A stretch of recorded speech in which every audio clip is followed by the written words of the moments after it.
She's not what you'd expect. She's tough and feisty, but gentle and tender. She makes millions and gives millions to the poor. She cries, she laughs, she teaches, she comforts.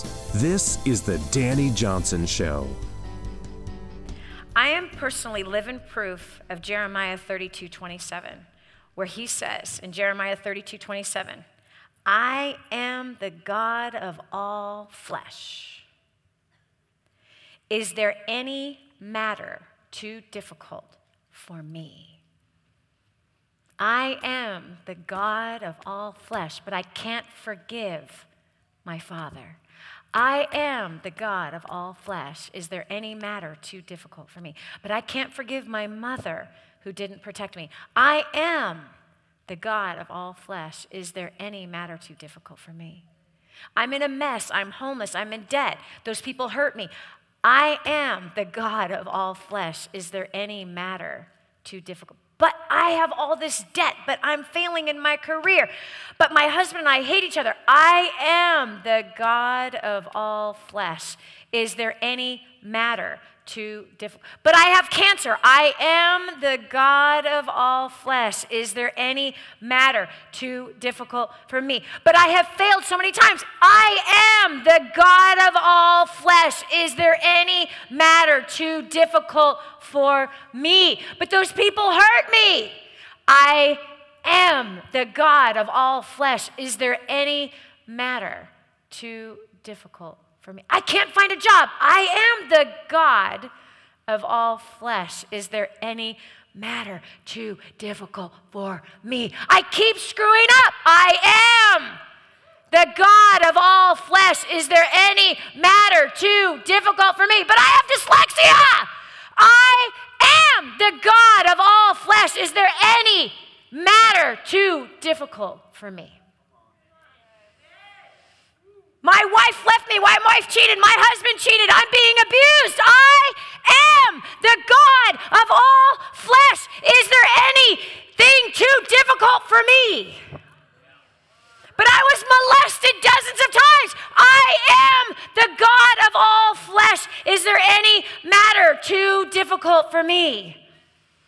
I don't know how to grow my career. I don't have the skills. I suck at everything. I am the God of all flesh. Is there any matter too difficult for me?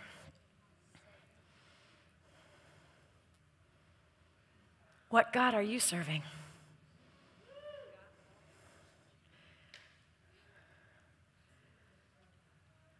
But my house was foreclosed on.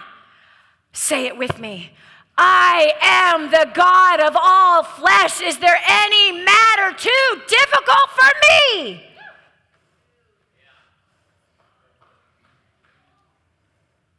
But my back hurts. I am the God of all flesh. Is there any matter too difficult for me?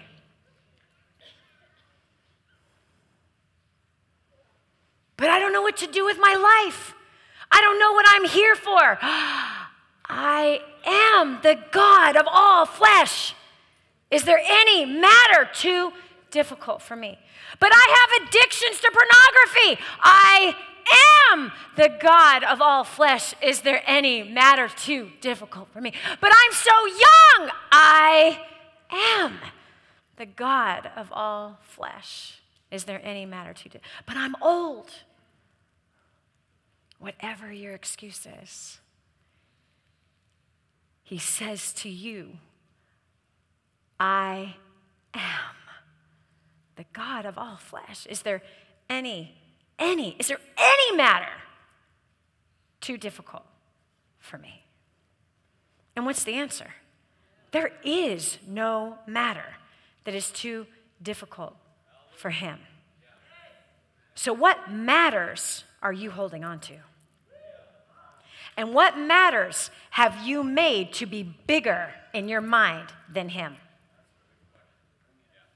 What issues have you built up to be bigger than him? Because he's above all things. All things. He's in the disasters. And I'm going to show you something. We're a divided people today. We're a hurting people today. He says in Jeremiah 7:22, 24, and 25, he says, obey my voice, which means that he actually talks to us. He says, obey my voice. He wouldn't say, obey my voice in Jeremiah 7:22 if he wasn't talking to us. So now the real question is are you listening, or what voice are you listening to? What voice are you listening to? He gives us instruction. He's talking to us. And he says, if you listen to my voice, then I shall be your God, and you are my people. He says, incline your ear. I have even sent my servants, the prophets, daily, raising up early. I'm sending them so that you will hear me. He desperately wants you to listen to him. Just as all fathers want their children to listen. Your Father in heaven, who actually is the one who birthed you on this planet for this time, for such this time, he made you. He knitted you in your mother's womb. He brought you forth. He desperately wants you to hear his voice. But there's another voice in your life. And that voice is the voice of the accuser. And the word accuser in Hebrew is Satan. Literal translation. The Hebrew word Satan literally means, Satan means accuser. That's the definition of the word, the accuser. I find it very interesting that for some reason our Greek translators, the only name in the entire Bible that they kept in Hebrew was Satan. All the other names, they changed them. Every single one of them, all the way down to Jesus, which his Hebrew name is Yeshua. All the way down to the name of God that they took, the translators took out of the Bible. They gave him the same term they called their other 30,000 gods, God. His name is Yahweh. It's his Hebrew name. He has a Hebrew name. He has a Hebrew identity, Yahweh. They took that out. They gave him the term. They gave him title of God instead of the name, Yahweh. Yeshua, all of them. Yirmiyahu, that's Jeremiah. Eliyahu, that's Elijah. Elisha is Elisha. Changed all the names. The only name the Greek translators did not change was Satan. Don't you think that's strange? Isn't that why that? Why did they keep that one? Like, out of all the Hebrew names, because this is a Hebrew Bible, these are all Hebrew people that are being talked about, changed every single one of them except for Satan. Well, oh well, oh well. It's food for thought. Chew on it. So, accuser. So the accuser accuses day and night. That's another voice that you hear. And tell me, what does the accuser say to you? What does the accuser sound like? You're not good enough. What else? There's no hope. You messed up again. You are broken. Damaged goods. Dirty. Filthy. What else? Come on, tell me. Huh? No, but what does he say? What does the accuser say? Kill yourself. You're never going to get any better. Oh, you're the best. No one is as good as you. It's true. That is a real good one. They will never find out. Ooh, that's good. How many of you bit the hook of that one before? Yeah, what happened? They all found out. They all found out. You too, huh? They all found out was on the inside of your body that swelled, and everyone found out. Yeah, it was awesome. Yeah, it was bad. Okay, what else? What else does the accuser say? It's not going to work. It's never going to work. Everybody else does it. Why not you? It's okay, it's just a little bit. Say what? It's their fault. Oh, I'll do it tomorrow. That's good. This one piece of pie will not make the difference. It's only one bite.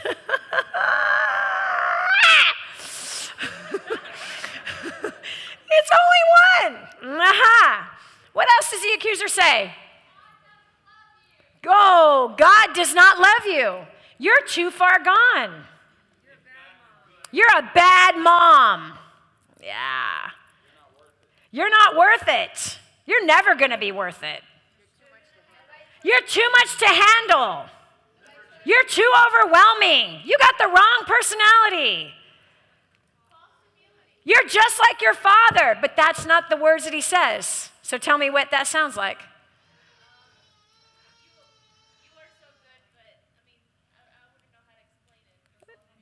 Well, ask the Father to tell you how the accuser is talking to you.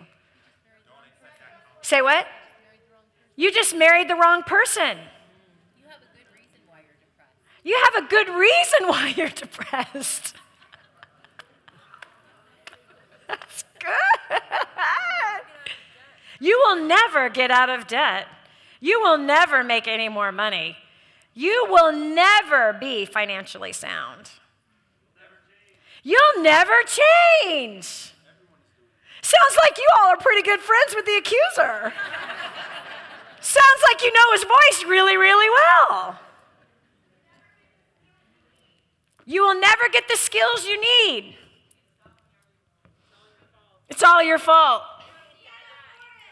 You can't afford it. You don't need that. You can do it yourself. Oh, if you just work a little bit harder. That's a good one. Oh, yes! I like the way you even said that. Like, I need a microphone. You have heard that one before. And something tells me you bit that hook too. Go ahead. Listen. Shh. Poop. Sorry, it's better than what I used to say. This is going to feel so good.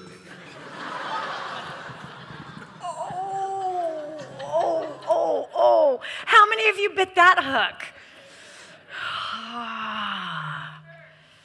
It won't hurt.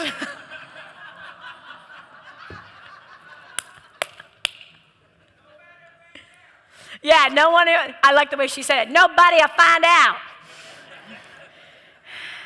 That's the Southern way. Join me. The accuser. No one will like you if you don't. Wow, you deserve this. Say what? The best is behind you. God is mad at you. Just one more drink. Just one more time. Just one more needle. Like I said, just one more bite of the pie.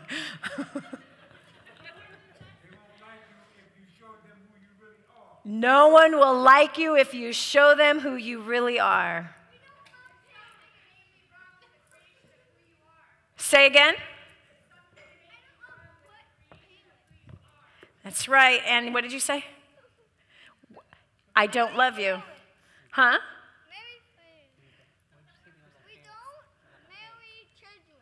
We don't marry children. That's good. That's good advice if the accuser said something like that. Although there are some children in here who got married as a child. Yeah. If you will just pray harder and have more faith. If you would just pray harder and have more faith. Wow. That's unforgivable. You're not spending enough time with God.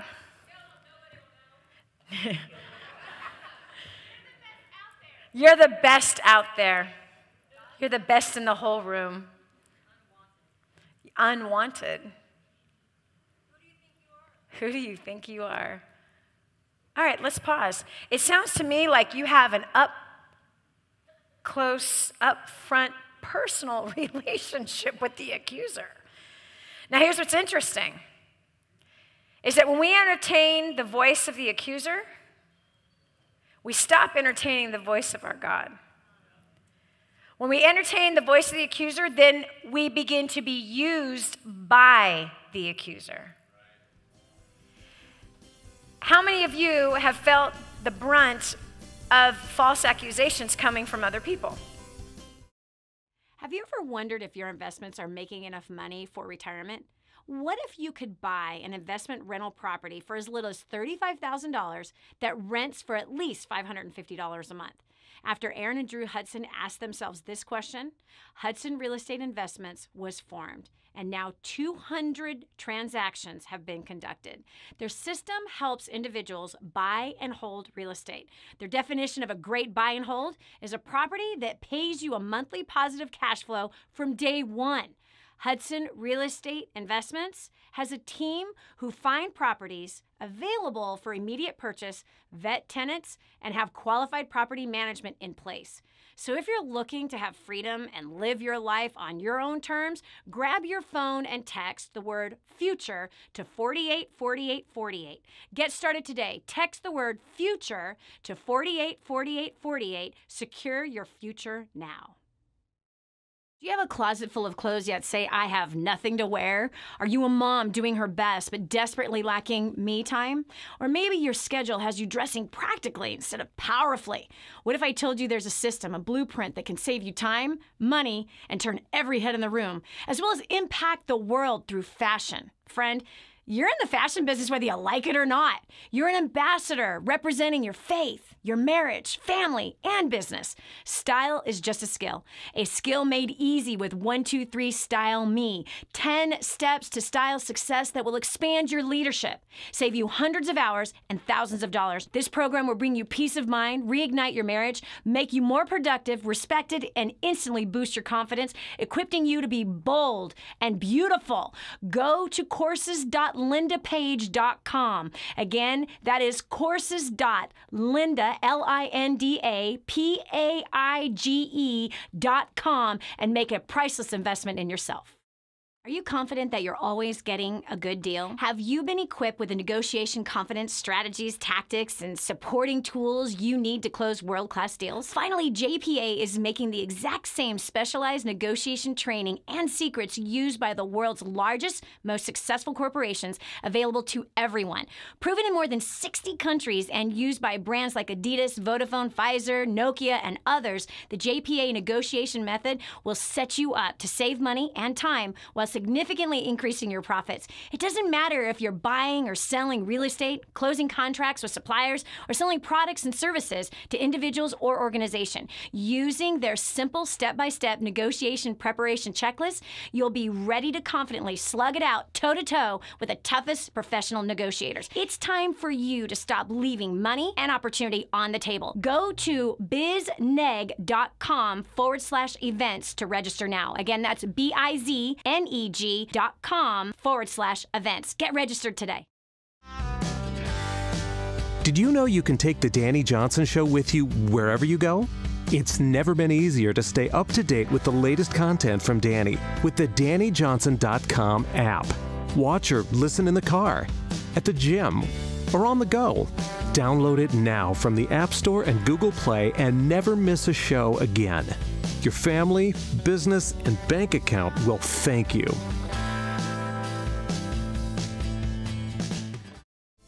And now, back to the Dani Johnson Show. So when we entertain the voice of the accuser, we give then our voice over for the accuser. And we begin to speak on behalf of the accuser. And we falsely crucify somebody else's character. And the accuser is rooted in self-righteousness. You see, Satan, his story, is that he wanted to be better than God. This was self-righteousness. He wanted to be bigger. He wanted to be more holy. He wanted to be worshiped. So that's all self-righteousness is what that is. Self-exaltation is what that is. And had judgment against God. Why does he get to be the best? I'm better than he is. So that's who's using us. When we accuse our spouse, when we falsely accuse our children, when we falsely accuse our boss's motives, when we falsely accuse our sales force, when we falsely accuse our family members, our parents, when we falsely accuse our politicians, when we falsely accuse the people we know and the ones we don't know, our mouths are now an agent and an ambassador of the chief self-righteous accuser, which is Satan himself. Yeshua came against all of those people who judged. And he said, judge not lest you become what you judge. That's what he said. Judge not lest you become what you judge. And he says, in the exact same measure in which you judge, you will be judged. Scary. In the exact same measure in which you judge. The same measure. Think about that, friend. The same measure. How harsh you are to judge somebody's skin color, how harsh you are to judge somebody's sexual preference, how harsh you are to judge race or denomination of a church, how harsh you are, the same measure is coming right back to you. Can that be canceled, she asks. I would like to know, how do I cancel that thing that I did?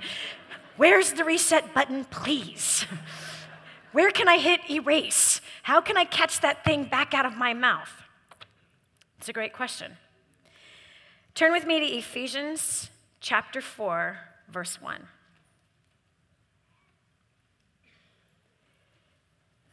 You see, turn there, I'm going to talk about Galatians 5:1 while you're turning there. In Galatians 5:1, it shows that he came to set us free for the sake of being free. And he says, do not return back to a yoke of bondage. Judgment is bondage. Judgment, I need a volunteer. I don't want to hurt anybody physically. You're a big guy. You're coming up here. AJ, right? That's me. We met earlier, remember? How did you think I remembered your name, handsome? Okay. I said AJ, right? Yes, you did. You work with Chris What was your name Stallings. again? I can't Just remember. kidding. I'm trying to learn my name still. I'm just kidding. Nice to meet you, AJ. Yes, Again. again. Right? So judgment is a yoke. Do you know what a yoke is? A yoke. Yeah. You know what a yoke is? Yeah, it goes around your neck. Oh, Yeah. God. Oh, my God. You see? Should I? Now I'm tied to you. Should, I'm actually tied. Mike, it's the tail. I was about to throw you down, too. You're about to throw me down? Let's No, try that I again. can't. No, I can't. I can't. You're right. You can't. No. Woo!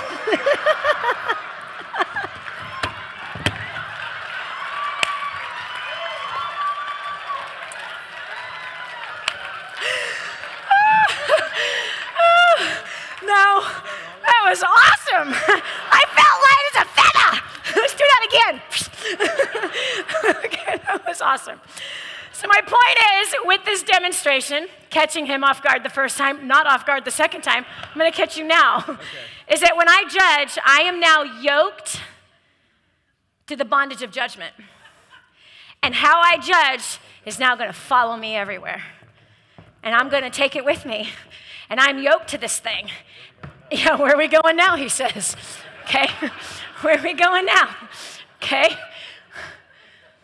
When you judge, you're yoked until you break by stopping that evil tongue that we so easily divide families with, that we so easily divide businesses with, that we easily divide children and their parents with, that we easily divide husband and wife, easily divide the church of God. Give him a hand as he goes back. It's awesome. I have to ask you a question. Was that easy to lift me up like that? That's so awesome. You're strong, but I'm also a lot lighter than I used to be.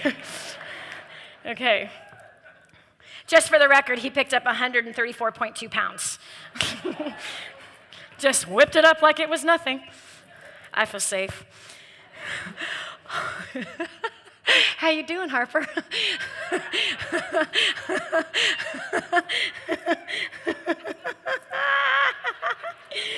That's an inside joke. So Ephesians 4, verse 1 says, "Therefore I, the prisoner of God, implore you to walk in a manner worthy of the calling which you have been called, with all humility," underline it, with all humility, underline the next one, "and gentleness, with patience, showing tolerance for one another in love, being diligent to preserve the unity," underline that, "of the Spirit in the bond of peace." The answer for the question is right inside the verse. It's right here. How in the world do I stop? In all humility and gentleness, with patience, showing tolerance. So let's go here. What does it take to become unified? What does it take to be unified? There is nothing. The Bible says that when man is unified, there is nothing they cannot accomplish. That's what the Bible clearly says. When the Tower of Babel was being built, right? And God said, we better scatter their tongues because look at these guys. They are unified. And as they are unified, there is nothing that is impossible for them. Nothing's impossible for them when they are unified. Then Yeshua said, when he walked the earth 2,000 years ago, he said, where two or more are gathered and agree on anything. Where two or more are gathered and agree on anything, he says, I am there and it is done. I am there and it is done. They agree on anything. It's done. There's no more questions. It's done. Done. Finished. Already. Finished. Sealed. Over. So how do we become unified? How do we get to a place of agreement? Amos wrote, can two walk along together unless they agree? So he said, they have to agree in order to walk with each other. The first place of unity is between you and your Father in heaven. It takes him for you to be unified. It's impossible for you to be a unifier without his Spirit. Why? Because he is the chief unifier. So if you walk with him, that's like step one in the right direction. But when it comes to man and being unified with man, we have to understand that also the Bible tells us that iron sharpens iron. Which is what? Tell me, what is iron that sharpens iron? What's iron that sharpens iron? What's iron that sharpens iron? Friction. Conflict. Heat. Conflict. Conflict. Conflict. Conflict. Iron sharpens iron. It's conflict, conflict, conflict. Now we have two types of people in here. We have those who are, much like myself, that try to avoid conflict at all costs. I just want everyone to be happy. I just want everyone to love each other. If only everyone could just get along. Let me see where you are. And then there's the other side that loves a good fight. There's a lot of people lying in the room. Conflict.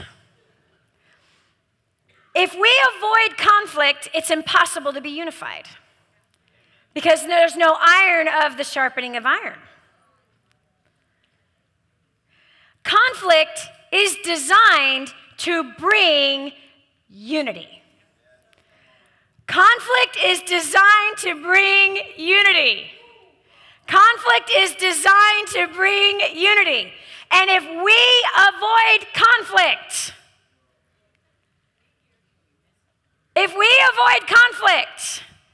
are we unified?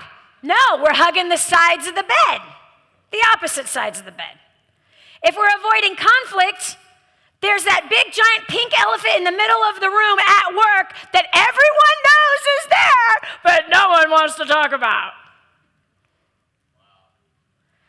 That same pink elephant is going to be at Thanksgiving here in a few weeks.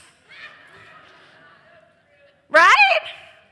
That big pink elephant, everyone smells that nasty thing, everyone sees that ugly thing, and yet everyone's pretending that it does not exist. Conflict is designed to bring unity.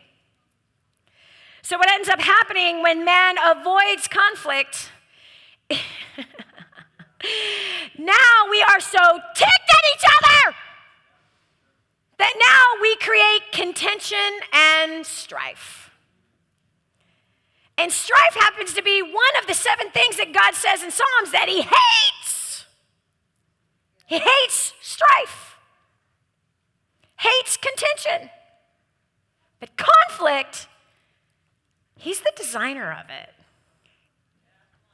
He is. Let me ask you, ladies, who ever pushed a child out of your body, raise your hand. Was there some conflict happening with your body and another human body trying to come out? That's nothing but conflict.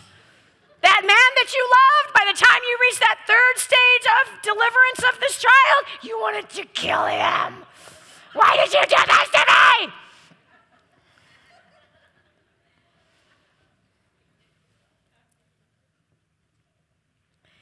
We've been taught that rather than hitting the conflict head on, run, hide, take cover, gather with each other that all agree with you, and let's gossip.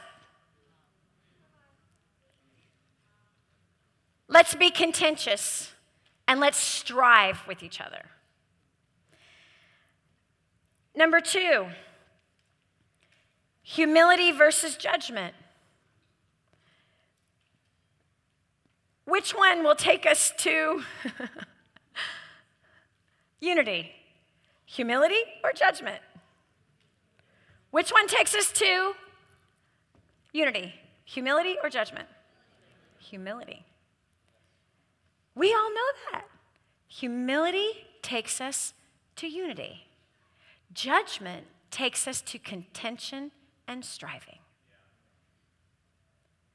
Assuming we know how someone thinks, assuming how we know how somebody else feels, is rooted in self-righteousness and judgment and pride. So when we tell people, I know what you're thinking, I know how you feel, and we use those words, we're being used by the accuser himself. And we are feeding contention and strife versus walking in the humility of our Father, the humility of his Son, to come into the conflict and say 3 simple words. Do you know what they are? I am sorry. I'm sorry. And I was, come on, you can say it. Come on, come on. Whoa, whoa, whoa, whoa, whoa, whoa, whoa, whoa, what? Whoa. Come on, we can do it. It takes humility to say that. It takes humility to say that. And it's when we come into that place of conflict and we own our own crap and we admit that we use about 10% of our brain. There's some people that like to argue with that statement. I know I used less than 10% of my brain. How many of you forget things? How many of you walk into a room and don't remember why you went in there? How many of you start a sentence and forget how to finish it? How many of you forget to use the script book? about 10% of your brain. How many of you have learned new skills and forgot to use them? Yeah, wait, let me see. How many of you exchanged vows in front of other people, promising to cherish, to hold, to care for, to love in sickness and in health? And how many of you forgot the day he or she left the cap of the toothpaste on the sink? Forgot. And how many of you wrote a nasty note?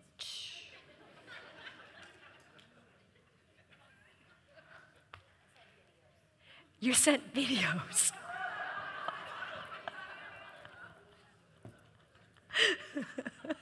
I love you. So, humility is something that we have to practice. It's something we have to choose to walk in. That if you're walking in humility, you are walking with God. If you are walking in judgment and needing to be right, you are walking with the accuser, Satan himself. Number 3, acceptance of differences versus putting your differences on someone else. Financing a home can be a nightmare if you don't know exactly what you're doing. Ask me. I know this. That's why the first thing you have to do is find a mortgage company you can trust that has your back through the entire process. Whether you're buying your first home, upgrading your current one, or looking for an investment property, Rick Fujisaki at Wintrust Mortgage wants to win your trust. Rick understands the mortgage industry, and he can take all the stress out of financing a home for you. His easy-to-use worksheets will help you calculate the mortgage you can afford. And he has a unique tool designed to help you find and set aside money for your down payment. And when you work with Rick, who, by the way, I love, a portion goes to caring for the poor through King's Ransom Foundation. So visit loanmortgageguys.com and start building your dream today. Again, contact Rick at loanmortgageguys.com.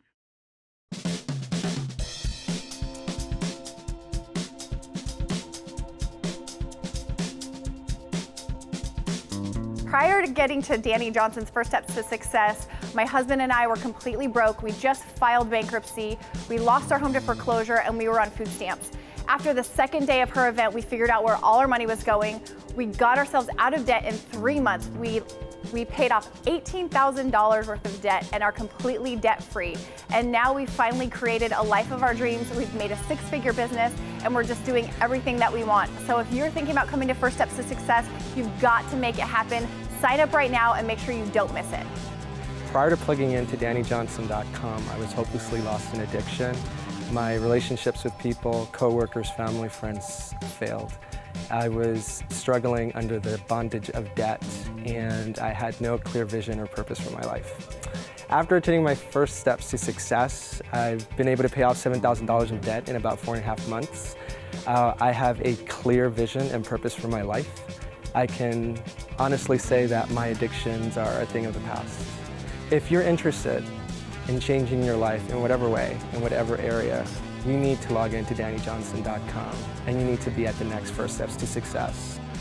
Prior to coming to First Steps, I was miserable. I never talked to people because I thought I was shy, I thought I was boring, and I thought that I was destined to be alone forever. After coming to First Steps to Success, I broke through all of those lies. I built confidence and I used the skills that I've learned there to get myself an amazing job where I will be put quickly into a position of leadership. So if you're ready to find out who you are, why you are the way you are, and how to get new skills to dramatically change your life, you need to join me at the very next First Steps to Success. No excuses, no delays, get registered now. Hi, my name is Paul. I'm from Massachusetts.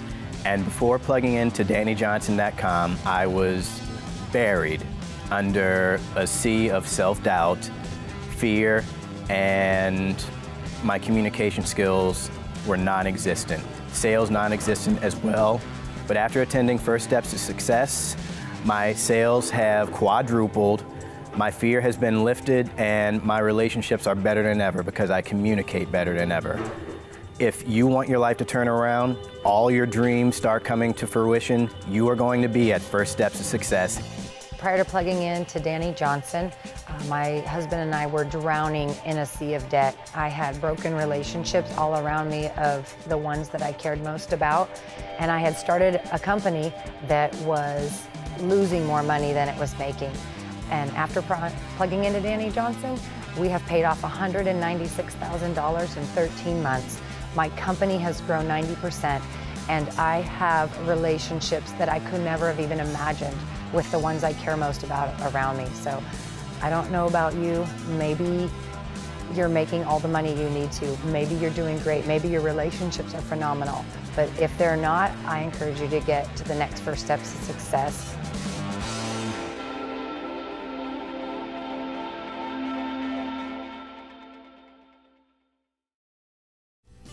What multimillionaire do you know that volunteers their time to help ordinary people like you and me? There's only one. This is the Dani Johnson Show. Accepting somebody's differences versus trying to make the other person have your differences. Because after all, you are the organized one. And after all, they are messy. So it is my job to teach you how to be organized just like me. Or maybe you're the fun one, and you love to laugh, and you love to have parties, and the person you're with, that you're married to, or your boss, they hate those things. And so you take it upon yourself to say, you need to be more like me. I'm much lighter on life. I have a good time, and you're boring. So let me teach you how to have fun. Who has ever tried this method? Now, please tell me where the humility is in any of that. Where's the humility? Is there humility if you are bent and trying to teach your way and to bend someone else to your way of living and thinking? Is that humility? What is it? What is it? It's arrogance, it's pride, it's self-righteousness. You're actually good at something that you didn't make yourself good at. God made you that way. He made you good in that fun department, or he made you good in that organized department, and somehow you think that everyone needs to be like you. You holier than thou, accuser of the brethren.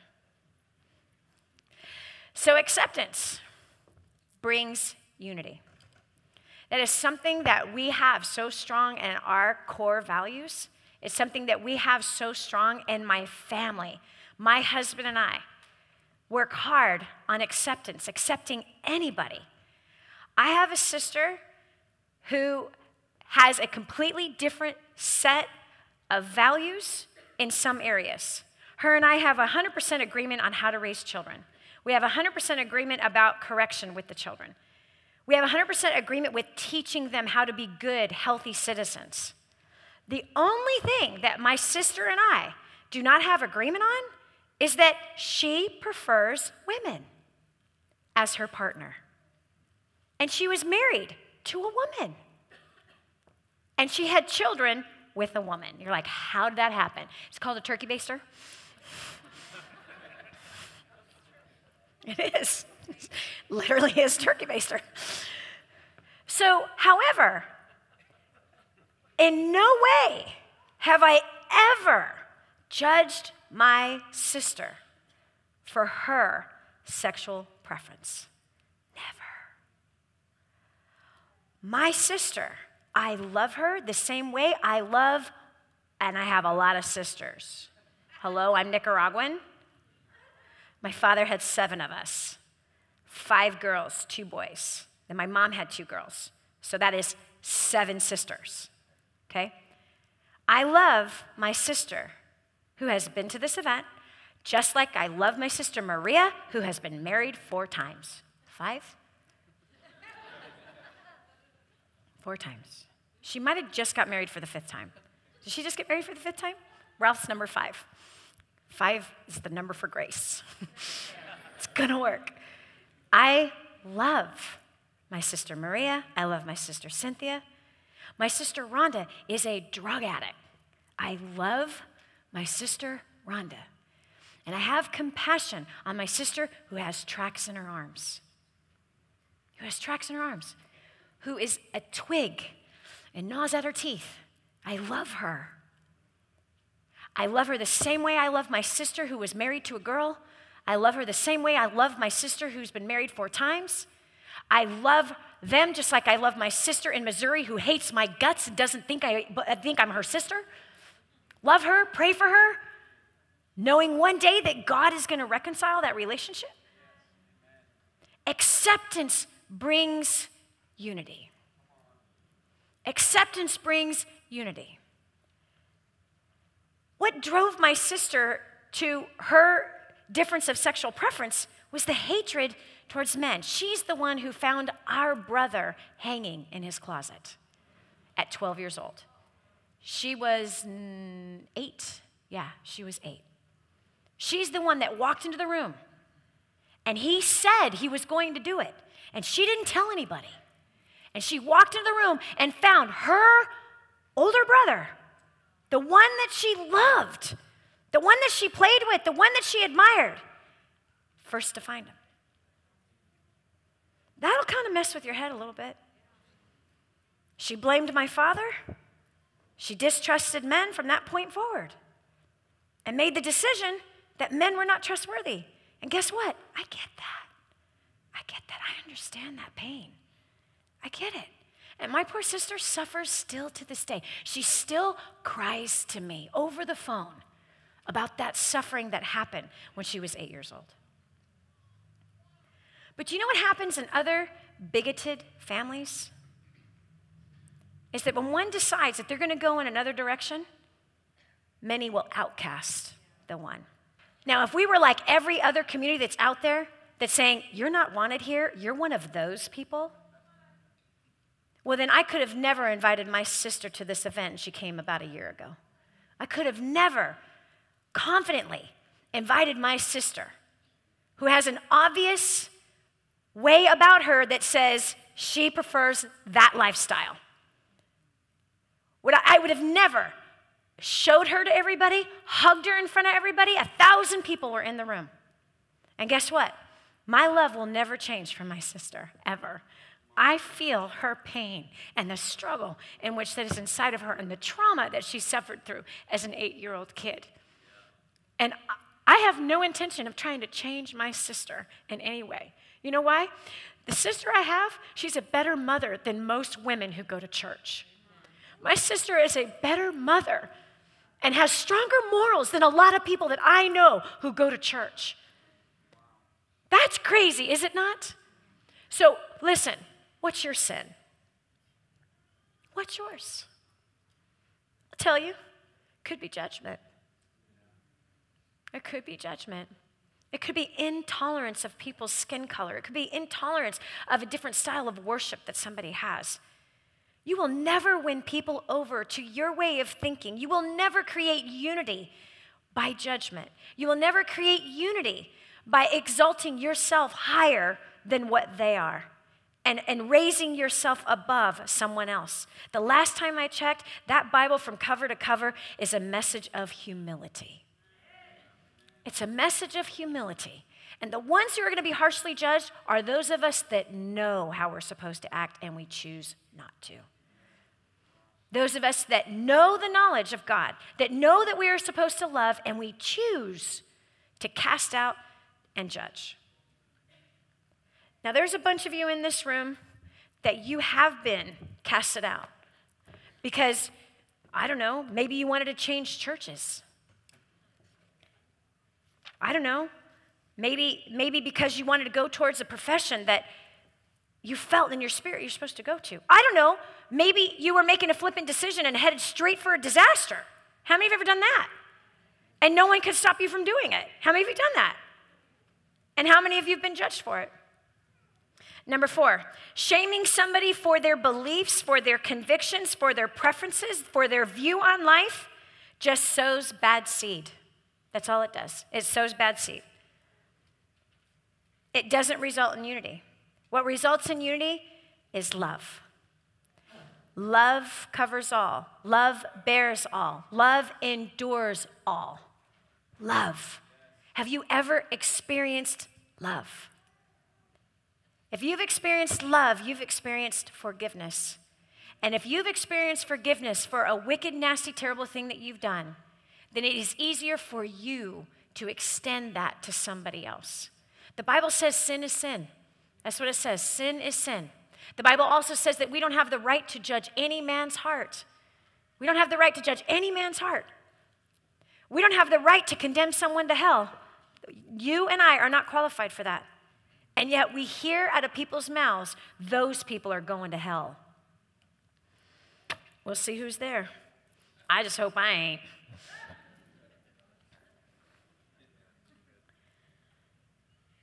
I've watched some of our other clients who are a part of a very strong religious community, that because they felt the drawing out of that community, they lost their businesses, they lost their parents, they lost their families, they lost their aunts, their uncles, they lost their cars, they lost their houses, they lost jobs, they lost everything because they wanted to seek God in a different church. There's many in this room right now who suffered the loss of everything they were familiar with because they felt a calling outside of everything that they had ever known. And because of that church or that place was so ingrained in you better follow my way or it's the highway, they forgot about that prodigal son story. That father released that kid, blessed that kid. And when that kid came home, what happened? It was party time. Here's my ring. Here's my cloak. Come, slaughter the fattened calf. It's party time. That kid knew where he could come back to. Some of you, you try to control your customers, you try to control your employees, you try to control your kids, you try to control your wife or your husband, and all you're doing is squeezing them away from you. But when you let go and you allow people to make their own decisions and you allow them to learn in their own journey and in their own path, trust me, there are things that my kids have done that I'm like, what are you doing? But at the same time, I sit there and I twist my head the other way and going, I had to learn that way too. Because how many of you have had to learn the hard way? Yes, you have. Many of us have. But who are we to try to control someone's way? And who are we to try to beat someone up using Scripture? Who are we to do something like that? So we are living in a culture that is filled with division. How do we ourselves stop walking in it? What can we do to bring healing to it? Number 5, conflict is an opportunity for unification. When you see conflict, you have to know what's on the other side of the conflict. What's on the other side of a conflict? Tell me. Unity. Unity's on the other side of conflict if it's dealt with properly. Conflict doesn't mean contention and striving. If you allow conflict to get there, that means that you're walking in judgment and pride and self-righteousness. But when you choose to hit it head on, now you're walking in humility and you're doing it in love. So for example, what has been happening lately in our world? Say again? What's that? Oh, I don't know who that is. I'm sorry. But the last time I checked, there's been floods. There's been hurricanes, one after another, after another, after another. There's been shootings. There's been fires. 10 dead from fires. California has fires every year. Never deaths. 10 deaths. Now there's 30 deaths. 40? Okay, last I heard was on Thursday, and there was 10. So now there's more count, like 40 people dead from fires right in the area, by the way, in which we all used to live. So fires are claiming lives, shootings are claiming lives, floods are claiming lives, hurricanes are claiming lives, earthquakes are claiming lives. What is all that? That's all conflict. And can you tell me what's been happening out of all those conflicts? Unity. Unity is what has been coming forth from all those conflicts. Where people don't care about someone's race, where they work, do you understand? Where they go to church. No one's asking those questions first. Do you go to my church? Oh, you don't go to my church? I'm sorry, I can't help you. Do you know that there's churches that actually do that? Literally, there are churches that do that. Oh, are you a member? Oh, sorry, we don't have anything for you. Seriously. Oh, those are those holy roller, Baptist people over there. We don't talk to them. Oh, no, those are those, should have bought a Hyundai. Hallelujah. We don't talk to those people because speaking in tongues is of the devil. We believe in full immersion of the baptism. Them Catholics over there, they just sprinkle some stuff on you. No, that is from the pit of hell. Oh, now hold on one second. We are the holy Pentecostal people. We don't wear jewelry. We don't wear pants. Meaning the women don't wear pants.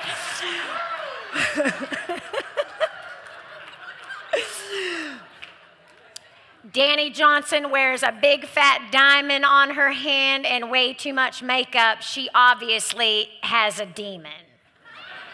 Oh, I promise you, these things have been said. These things have been said. Okay, now hold on a second. Are you a Christian? Oh, I'm sorry, I can't feed you today. You're not? I'm terribly sorry.